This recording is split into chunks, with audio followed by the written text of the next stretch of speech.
It's time now for the political analysis of Fromm and Fuller. Al Fromm, former political advisor to President Bill Clinton, and Craig Fuller, former political advisor to Presidents Ronald Reagan and George H.W. Bush. Good morning, all. Craig, you know, as we talked last week, there's going to be an issue whether or not the government shuts down over the next week or so. The Democrats, they will let the shutdown happen. There's some concern about the role of Minority Leader Schumer in all this. First of all, abhor these government shutdowns. They're extremely disruptive. They're costly. Typically, the federal employees that are sort of go without pay for a period of time end up getting back pay, and that's costly. Mostly, it's disruptive to people's lives, and so I've never thought it was a good tactic to deploy. It's also the case that the blame assigned by the American people for a shutdown of the government typically goes to the party in power. So Republicans holding the White House, the Senate, and the House are not really in a great position to somehow take credit for the disruption that a shutdown would bring. So one might think that with the margins as close as they are in the House and Senate, that there would be negotiations, especially by the skilled negotiator, our president. But instead, after a rumor that he was going to meet with Democratic leaders in the White House, he's summarily dismissed the possibility and said there's no purpose in meeting. There's no reason to talk. The liberal Democrats, went after them on a very partisan way. And, maybe he's a great negotiator, but it's hard to understand the negotiating strategy. Now we learn, and I think the Democratic leadership has seized the right issue because it's very fact-based. If these measures go through, people will come off of health insurance. They will lose their health insurance, and the people who lose their health insurance are particularly people on Medicaid, people who are most in need of insurance. Quick side note: I mean, I used to represent and work with a healthcare organization, and asthma was one of the largest concerns of young people in the country of all ages. But for the uninsured child or young person, if they don't take the medication, which can really remove the symptoms of asthma, if they don't take the medication, they have an asthma episode, and they go to emergency room or a hospital, where medical care is by everybody's measure is much greater than anything else. So the use of the medication, which a Medicaid patient can only afford if they're on health insurance, can prevent a much costlier process. So do we spend a lot of money on health care through Medicaid and Medicare? Yes, we do. But if we take it away from people and they're unable to get the medication they need, the cost is even greater. So the cost argument to me is fallacious. But it's also a very hardened view to say that if you don't support the big beautiful bill and you don't support the legislation on the budget, we're going to start firing. This is their negotiating strategy, Republicans, firing federal employees. This is what the White House said. So if you don't let us take away health care, we're going to fire federal employees. This does not seem to me to be a winning argument with American voters. And so I think Democrats, it's completely understandable that they would hold their ground.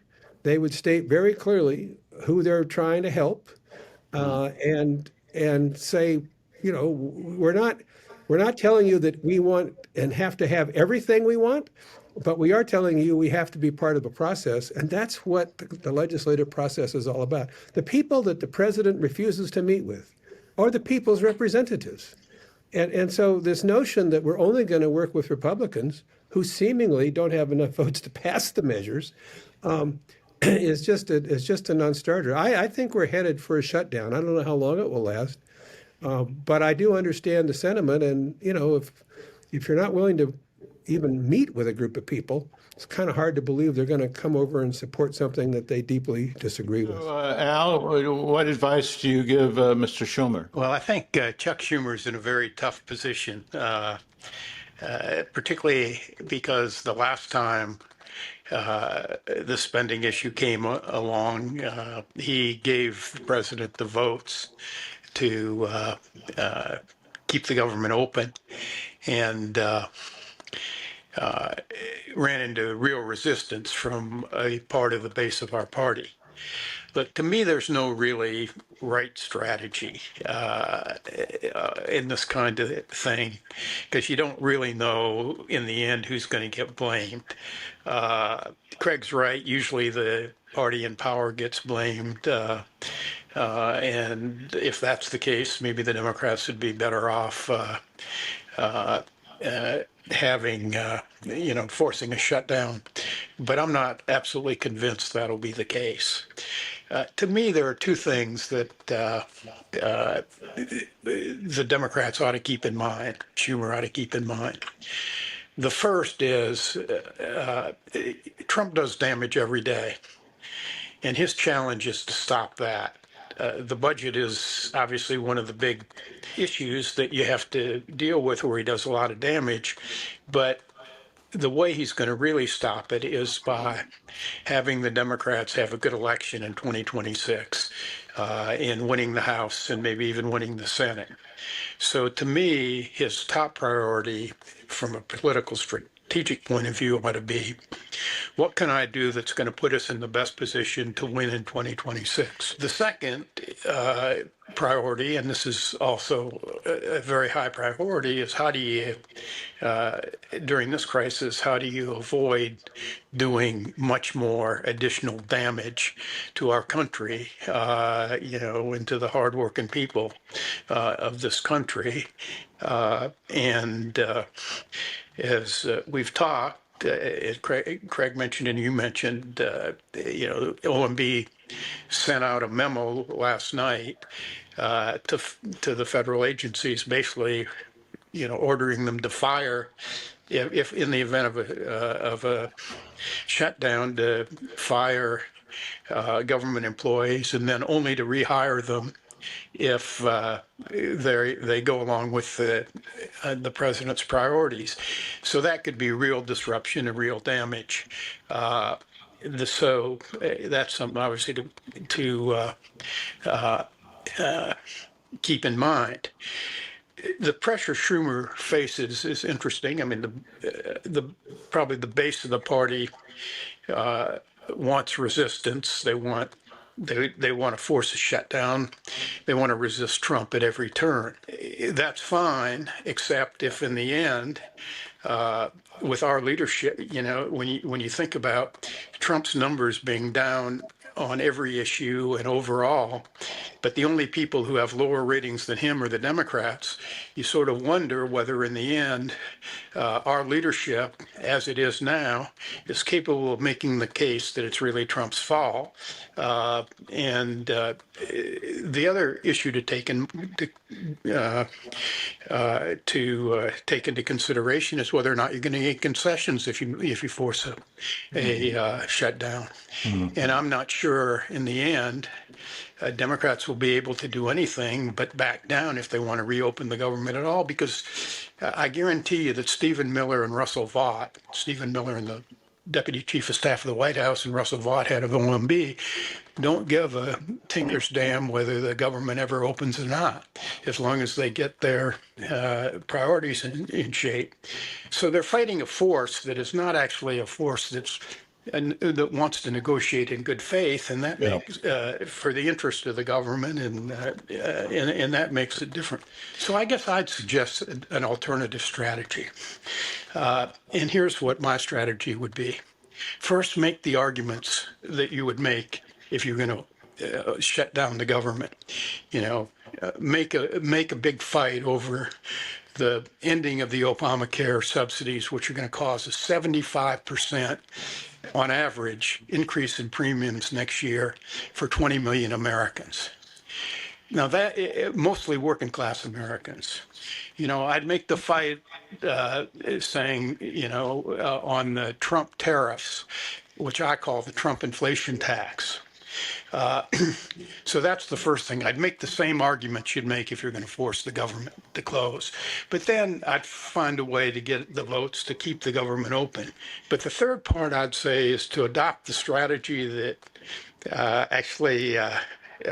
Reagan took, or the Reagan forces, which Jack Kemp took in 1977, 78, that we in the DLC took in 1990 and 1991, and that Newt Gingrich took in turning the House for the first time in 40 years in 1994. And that is to develop an agenda of your own.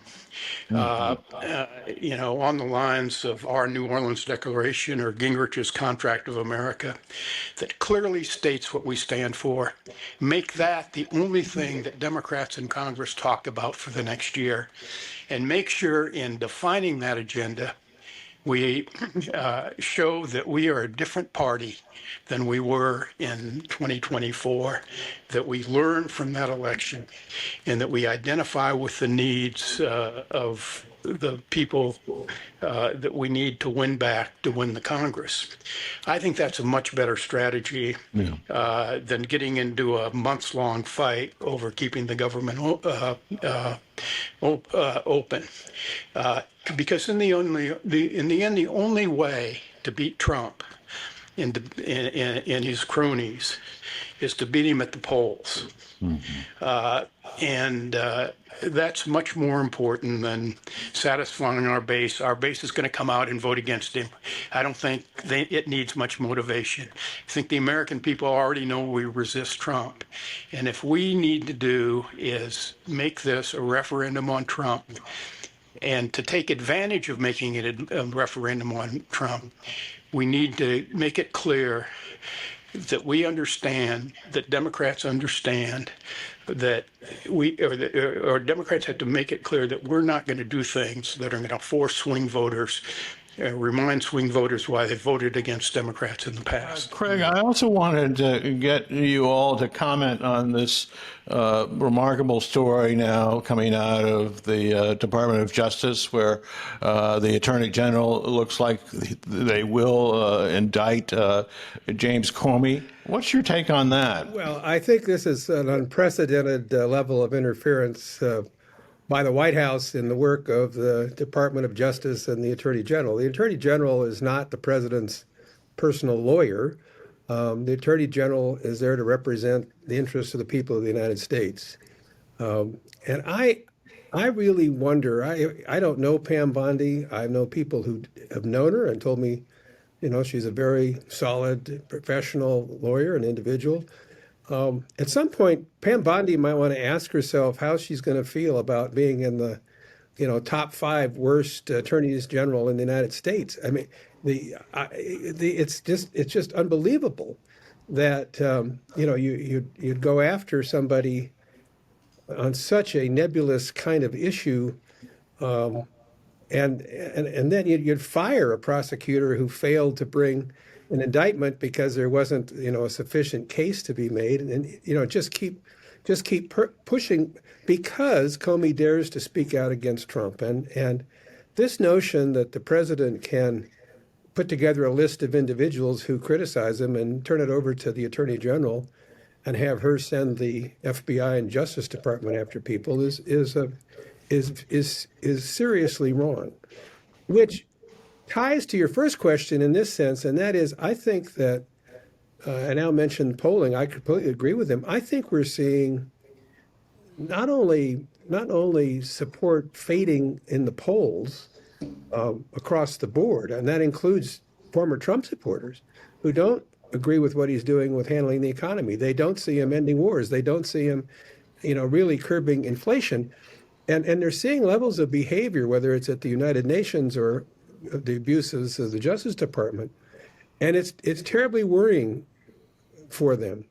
And while Al and I talk about, and I know we both agree that the November 2026 election is key, we're getting closer and closer to when the people who are going to run for re-election in the Congress are beginning to look at their own polls. They're beginning to look at, well, if somehow the Republicans push through this budget bill. And if people are thrown off of the health insurance and the economy isn't getting any better, and by the way, health insurance costs are going up, energy costs are going up, prices on products are going up. If all that's happening, Yeah. and you're a sitting House member, all of whom have to run next year, if you're a senator who has to run again next year, do you really think these actions are going to help you in your election? So the election's a long ways away, but the reality of the climate in which these people are going to have to run is changing. And the kind of actions that Stephen Miller and Donald Trump are taking are just eroding confidence even among those people who voted for him. Because there's 70 million people who voted for him. They didn't vote for this kind of chaos. Yes, some are definitely going to stick with him. There's no doubt about it. Yeah. But I do think that the way his name won't be on the ballot, but his actions will. And when members of Congress begin to see that it's eroding their own support back home, it's going to give them some real second thoughts. Al, you have the last word. Well, I think the idea of trumping up a case against James Comey is absolutely incredible. It's wrong, and I think in the end the president will pay a price for it, and should pay a price for it. You know, he has basically he told us he was going to do that. He said he was going to be retribution, and the Truth Social post he made over the weekend, which Craig alluded to, forced the firing of the prosecutor and the U.S. attorney in the Eastern District of Virginia because he wouldn't, who was a Trump appointee, incidentally, because he said he couldn't bring a case against Comey or Adam Schiff or Letitia James, who, and Trump explicitly names those people because he thinks they ought to be prosecuted. Because they were involved in cases against him, which incidentally, in every case, a jury Adam Schiff was involved in the impeachment, and while he wasn't impeached because of the 2/3 requirement in the Senate, a majority of the senators voted to convict him, and juries voted in the Letitia James case, I believe, to hold him liable for fraud. The Comey thing is really interesting because there are a lot of us on the Democratic side who think Trump wouldn't have been president at all in 2016 had it not been for Comey dropping a letter reopening the case against Hillary Clinton after he had decided not to prosecute in the last 2 weeks of the election. But look, it's just wrong. It's like, when he just had his FCC chairman try to intimidate and did intimidate ABC to dropping Jimmy Kimmel, and ABC finally got a spine. Disney finally got a spine. I think Bob Iger just decided he couldn't stomach this anymore and brought Jimmy Kimmel back. But these are overreaches of presidential power. They go against the nature of democratic small d, the democratic system, and they're really un-American actions. Yeah. And so, in the end, I think Trump will pay a price for this overreach. This country doesn't always have a straight line for progress, but since our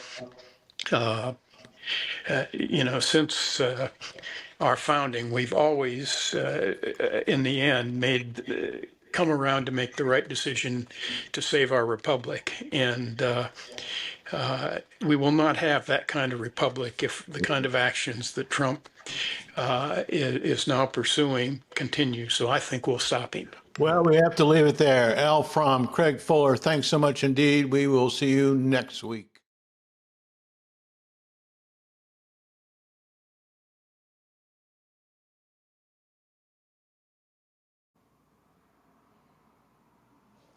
It's time now for the political analysis of Fromm and Fuller.